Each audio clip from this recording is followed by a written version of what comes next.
नमस्कार, times of Swaraj में आप सबों का स्वागत है। मैं हूं संतोष सिंह और आज हम टाइम्स ऑफ स्वराज में चर्चा करने जा रहे हैं नीतीश जी पाठक को पर ब्रेक लगाइए। अब ये बेलगाम घोड़ा हो चुके हैं और अब जिस मिजाज में ये चल रहे हैं उस मिजाज में बिहार का भला होने वाला नहीं है। इनके कई निर्णय बिहार की शिक्षा व्यवस्था पर बहुत ही दूरगामी प्रभाव डाल सकता है। जैसे मदन मोहन झा ने मुखिया के माध्यम से जिस तरीके से बहाली करवाई, उसका दंश आज भी बिहार झेल रहा है। ठीक उसी तरीके से बीपीएससी के द्वारा नियुक्त शिक्षकों को ग्रामीण क्षेत्रों में बहाल करने की जो जिद इन्होंने ठानी है या जो जिद इन्होंने पकड़ी, उसका नुकसान आने वाले 20 वर्षों तक होगा। इसलिए इनके हर एक निर्णय पर समीक्षा कीजिए, क्योंकि अब ये शिक्षा में सुधार के बजाय ये आप अपना एक अलग तरीके का जो एक हीरो वाली जो मिजाज होती है ना, हीरो वाली छवि बनाने की कोशिश, उस छवि में ये लग गए। कई बेसिक चीजों पर इन्होंने हमला बोला है। देखिए, शिक्षा के बेसिक स्ट्रक्चर पर आप भी हमला बोले हैं और बिहार इसलिए इस दौर से गुजर रहा है, लेकिन पाठक उस स्ट्रक्चर को और ध्वस्त करने पर लगा हुआ है। अब स्कूल के रूटीन से लेके, स्कूल के शौचालय से लेके, स्कूल के दैन की गतिविधि से लेके तमाम चीजों पर इस तरीके से पटना से मतलब अंकुश लगाने की कोशिश हो रही है, जिसका वाकई में दूरगामी प्रभाव पड़ेगा। और जो प्रभाव पड़ेगा उसको पटरी पर आने में दशकों समय लगेंगे और इस दौरान कितनी पीढ़ी बर्बाद हो जाएगी इसका अंदाजा शायद आपको नहीं है। कभी समीक्षा कीजिए कि 2005 में जब आप बिहार का बागडोर संभाला और उसके बाद शिक्षा में आपने जो प्रयोग किया, आपके साथ रहने वाले लोगों ने, जो मदन मोहन झा हो, अंजनी सिंह हो, चाहे आप के पाठक हो, जिन लोगों ने जो प्रयोग किया है, उस प्रयोग की वजह से कितनी पीढ़ी बिहार की बर्बाद हो गई है, कितनी पीढ़ी आज किसी काम के लायक नहीं है। कभी इसका मूल्यांकन कीजिए। और हम अब कुछ वीडियोज के माध्यम से हम नीतीश तक ये संदेशा पहुंचाना चाहते हैं कि बिहार शिक्षा के क्षेत्र में कहां आके खड़ा हो गया है। जो नए शिक्षक बहाल हुए हैं उनमें अभी जुनून है, और जुनून इस हद तक है कि वो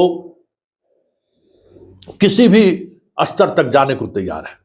देखिए, ये जुनूनीपन ही है ना कि 4 नदी पार करके गांव में जा रही है ये पढ़ाने के लिए। इसमें एक यूपी की भी शिक्षिका है।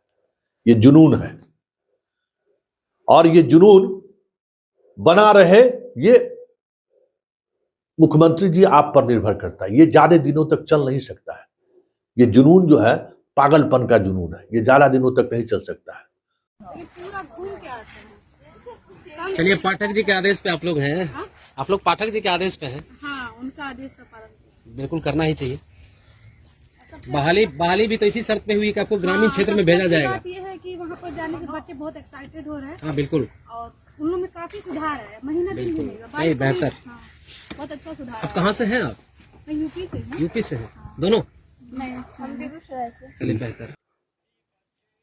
और ये आपको जज्बा है कि देख लीजिए किस तरीके से शिक्षक गांव के बच्चे स्कूल में पढ़ने आए, समय के जब पढ़ाई का समय हो तो वो वहां मौजूद रहे।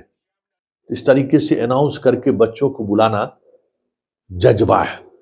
ही बच्चे विद्यालय के समय में विद्यालय पर नहीं जा रहे हैं और गांव में घूम रहे हैं, तो सभी गार्जियन से अपील मैं करने आया हूं। प्रधानाध्यापक उत्क्रमित मध्य विद्यालय काको के मैं प्रधानाध्यापक डॉक्टर श्याम नारायण यादव आप लोगों से अपील करने आया हूं कि जो भी बच्चे विद्यालय के समय में, अपना बच्चा हो चाहे दूसरे का बच्चा हो, किसी का बच्चा हो, विद्यालय के समय में गांव में घूम रहा हो, तो तुरंत उसको उसी स्थिति में पकड़कर विद्यालय में पहुंचाने की कृपा करेंगे। और ये जोश है कि पाठक जी हम आपके साथ हैं। ये जो ताली है, ताली की जो गूंज है, ये जोश है। 8 घंटा तो बैठ गए, कहानी खत्म। कहानी खत्म। वहां अब आपकी सब्जी, दाल, रोटी, भाजी। देखिए ऐसा है कि आप आए हैं बच्चों को पढ़ाने, ठीक है, आपके चलते नहीं चलते पीढ़ियां बर्बाद हो जाती हैं या पीढ़ियां संवर जाती हैं। मतलब जो यंग जनरेशन के लोग जो आए हैं शिक्षक के रूप में, उनके पास जोश भी है, जुनून भी है और जज्बा भी है। इसका अगर आप सकारात्मक तरीके से इसका अगर आप उपयोग करते हैं तो फिर बिहार को आप बदलने में कामयाब हो जाएंगे। लेकिन पाठक की जिद की वजह से, पाठक के अक्खरपन की वजह से, पाठक के पागलपन की वजह से इसका निगेटिव असर भी होने लगा है। जरा देखिए किस तरीके से शिक्षक उनसे आरजू विनती कर रहा है। ये भी हम लोग के लिए गर्व की बात है, लेकिन सर से मेरा विनम्र आग्रह है कि सर शाम में हम लोग का सब्जी नहीं खरीदा रहा है, घर में कला हो रही है, सर सगे संबंधी छूट जा रहा है, 5:30-6 बजे विद्यालय जाते हैं, अंधेरा हो जाती है, काफी बहुओं को दिक्कत होती है सर, तो उसको 4 बजे तक रहने दिया जाए। मैं अपने शिक्षक मंडली से सादर अनुरोध कर रहा हूँ। ये आरजू है कि सर हमें घर पर परिवार से हमें तनाव मिल रहा है।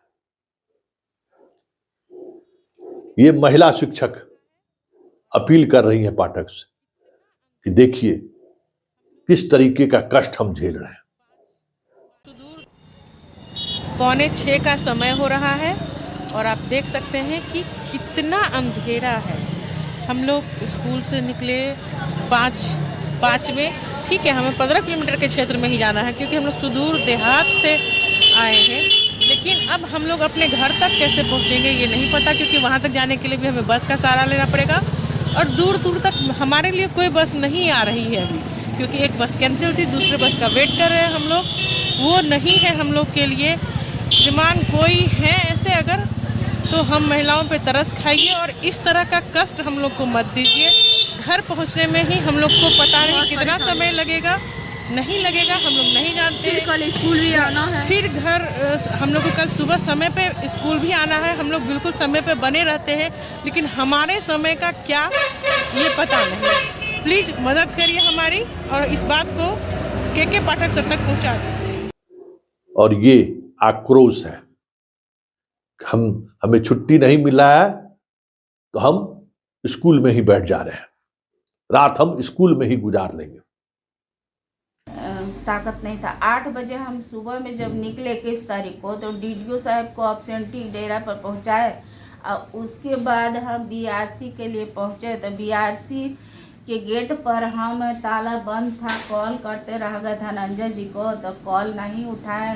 फिर भी हम सोचे कि शायद मैं समय से पहले पहुंच चुकी हूँ, इसलिए वो नहीं उठा रहे हैं, तो हम गेट पर खड़े रहे। तो बीओ साहब के साथ जो जब रहते हैं, अब उनका मैं नाम नहीं बता सकती हूँ, तो वो फ़ोन किए धनंजय जी के पास, तो थोड़ा तो रिसीव करके चाबी दिए, गेट खोले। उसके बाद मेरा एब्सेंटी नियोजित शिक्षक का नियमित का डीडीओ के पास जमा हुआ, नियोजित शिक्षक का 3 शिक्षक का एब्सेंटी 82 में जमा किए। उसके बाद छुट्टी बोले कि मेरा रिसीव कर दीजिए, एसएल था, स्पेशल लीव, लेकिन वो नहीं किए। बोले कि 3 बजे के बाद आइए तो कर देंगे। तो हम बोले कि आप मेरा छुट्टी, फिर हम बात किए मेरा।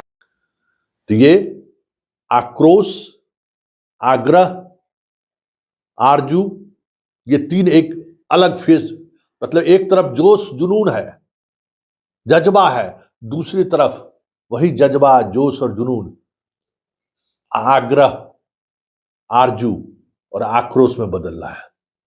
तो मुख्यमंत्री जी अभी वक्त है, अभी इन चीजों को अगर आप संभाल लीजिए, आप हस्तक्षेप करके इसको बचा लीजिए, तो फिर बिहार को आप बदल सकते हैं, क्योंकि दोनों फोर्स आपको मिला हुआ है। एक पूरी नौजवान की टीम आपके साथ खड़ा है जो शिक्षा के क्षेत्र में कायाकल्प कर सकता है, लेकिन पाठक की जिद, पाठक का आहंग, और पाठक का पागलपन पूरे शिक्षा व्यवस्था को ही बेपटरी कर दे तो कोई बड़ी बात नहीं होगी। इसलिए मुख्यमंत्री जी आप हस्तक्षेप कीजिए, पाठक को लगाम लगाइए और उन्हें व्यवहारिक चीजों की जानकारी उन्हें दीजिए कि जो जिस तरीके से ग्रामीण क्षेत्रों में उन्होंने पोस्टिंग किया है, अधिकांश जगहों पर स्कूल में बैठने की जगह नहीं है, वहां छात्र नहीं है। ये जो कंसेप्ट है ना कि गांव को हम पहले, ये कंसेप्ट आप इस चीजों को समझिए, ये व्यवहारिक चीज नहीं है। जहां छात्र है वहां शिक्षक हो तो चीजें बदल सकती है। अब जहां छात्र ही नहीं है वहां आप शिक्षक देकर क्या बदलना चाहते हैं? और फिर आप यूपी के लड़के लड़कियों की पोस्टिंग अगर 4 नदी के पार दे रहे हैं, कितने दिन तक वो नौकरी कर सकती है? जब तक जोश जुनून और जज्बा है, कितने दिनों तक ये चलता है?